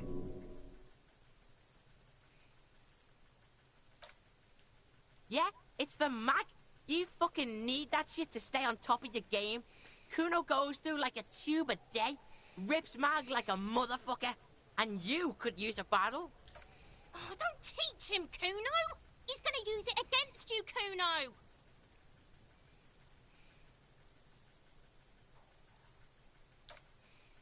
You're not getting this, pig. It completely takes away the hangover. It's like you didn't do anything. Like you stayed home playing with your choo-choo. Fuck you, pig. Don't do mag. You're gonna OD and you're gonna fucking die. Course you fucking can. How do you think Kuno made all the docky boys his gimps? Just gotta fly, pig.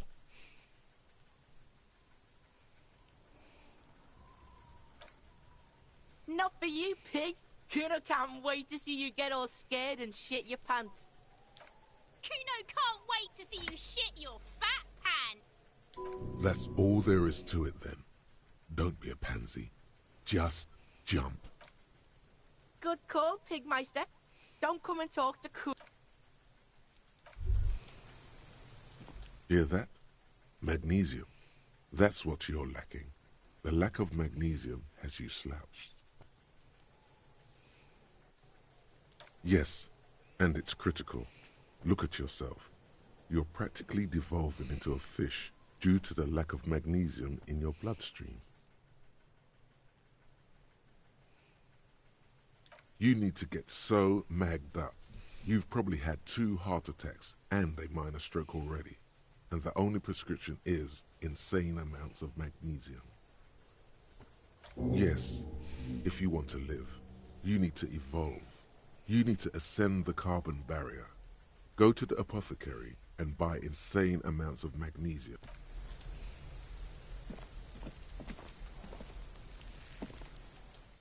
There he still is, looking right through you with his white.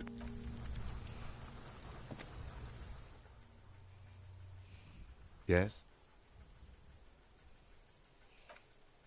What do you want to know?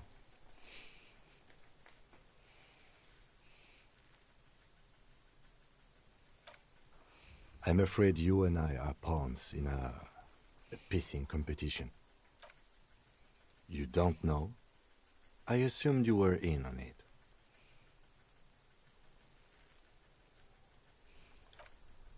Better still than an imbecilic cop-off. It's just stupidity. We shouldn't waste any more time on it. If you want my take, ask later. Was there anything else you wanted to know about the case? Maybe you can tell me what you do know to help me narrow it down a bit. Then you are not that far behind, actually. Do you want me to brief you? 3 days ago, the RCM Emergencies Desk received a report about a security guard who was found hanged in Martinez. An anonymous caller said there was a dead body behind the Whirling in Rags hostel cafeteria. The cadaver had been there for 4 days. No one had come to investigate. During that time, the victim had been stripped of his belongings. The caller did not identify him, but used the word lynching. There is an ongoing labor dispute between the local dock workers and the logistics company Wild Pines. I was told we should approach the death as part of this dispute. A security guard or worker of some sort hired by Wild Pines. This was just hearsay from Martinez, of course. We need to find out the truth. They didn't identify themselves in any way. The tone was muffled using a device of some sort. The desk could identify neither the caller's age nor sex. There's a strong prejudice against involving the RCM in what's seen as union matters. The dock workers' union is the de facto police in Martinez. Now it appears they've started executing too. We cannot allow that.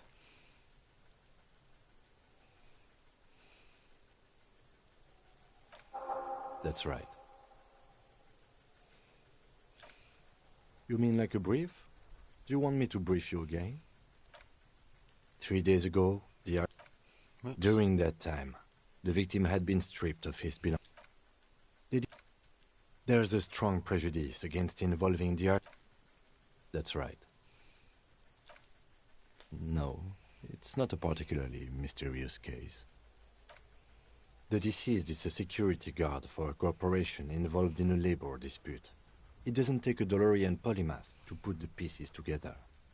I just don't see the case getting more mysterious than that.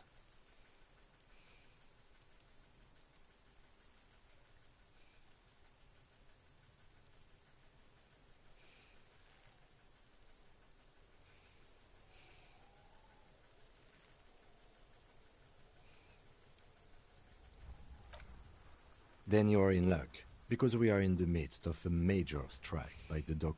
Is this a strike then? Or the first shots in a workers' coup? I expect the case itself to be less challenging than navigating these community matters. This strike, coup, revolution, it's... You feel something rising through you, a familiar feeling, an opinion taking form.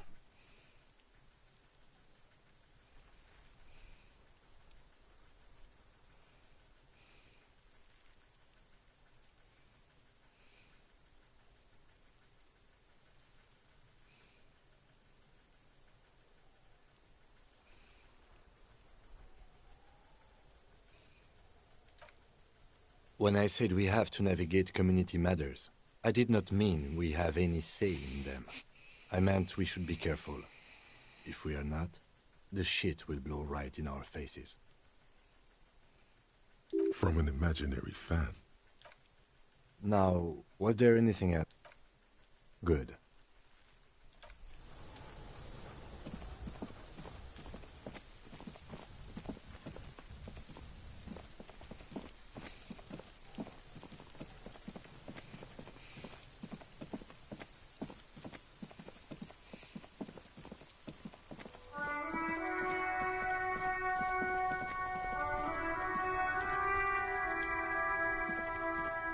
It's raining again. It was clear just an hour ago.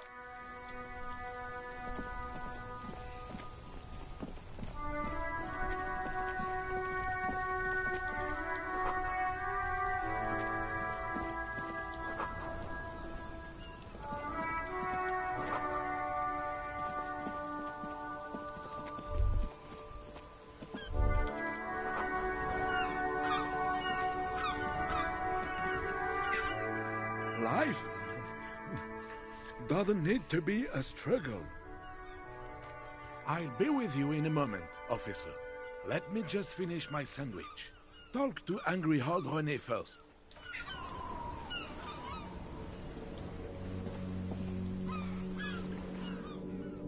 Have you no shame? Whining about your back every time you bring out the measuring tape. René, you're a man with a fork in a world of soup. Please, let's just try to enjoy the game, all right?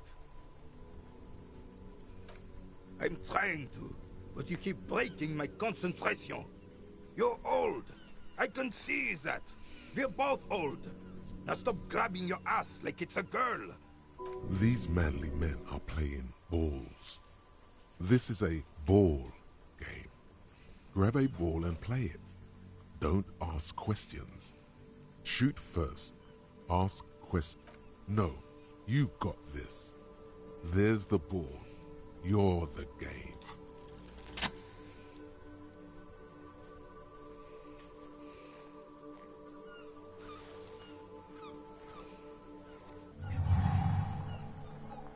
You are immediately surprised by the ball's lack of weight.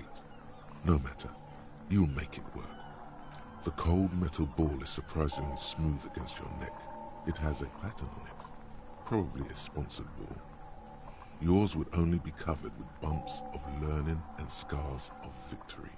Already your muscles are adjusting to the weight, the nervous system calibrating, until you and the ball have merged into a single entity. The man ball is ready. A chilly breeze ruffles your hair as you stand there, feet firmly planted. All sounds, smells, even the wind, everything fades until the only thing left is the union of man and ball. An embodiment of pure motion, a fine-tuned locomotor running at maximum efficiency.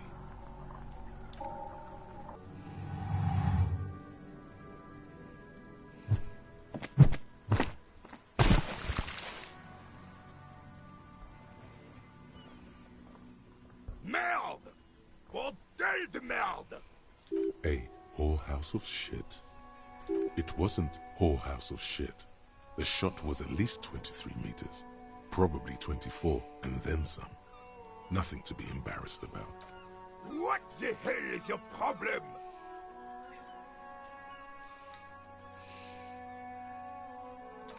I don't care if you are a cop. You do not just ruin someone's game. It's so goddamn disrespectful. You vandalized our game, son. We can't play pétanque with 5 bull.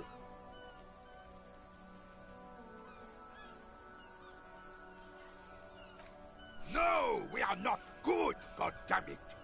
We want our bull back. Take it easy, René. This is just a misunderstanding, isn't it, officer? Of course there's harm done, you orange slug. You owe us a goddamn bull.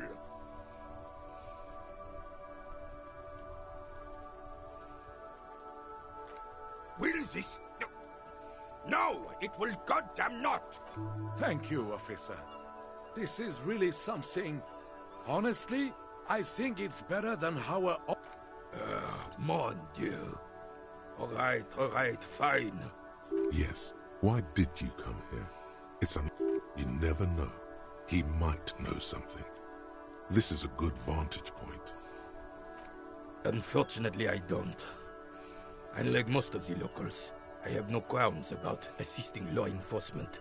But this affair has passed me by completely. In Martinez, the Union is the law, so can you really blame them? Cop is a pejorative term. I don't have a problem with policemen. On the contrary, I admire the effort to bring order to our streets. He doesn't know about the crime. Your time is better spent discussing politics. I'm confident they are indispensable in regard to all the paperwork and other administrative duties.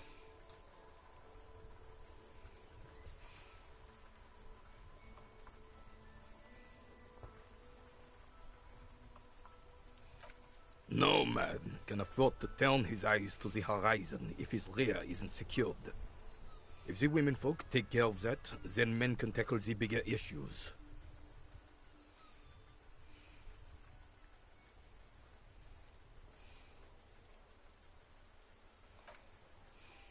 The RCM doesn't discriminate. Women are held to the same standards as men, and as reflected in the quarterly statistics. Unlike men, they also have to deal with the very same mentality you two are displaying right now. I'm glad at least some people keep a level head in these turbulent times.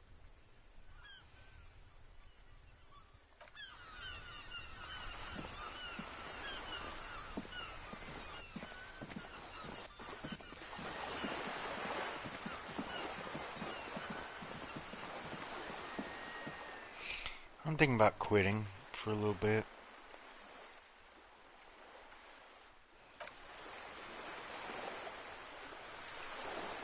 I want to get off. I'll talk to you later.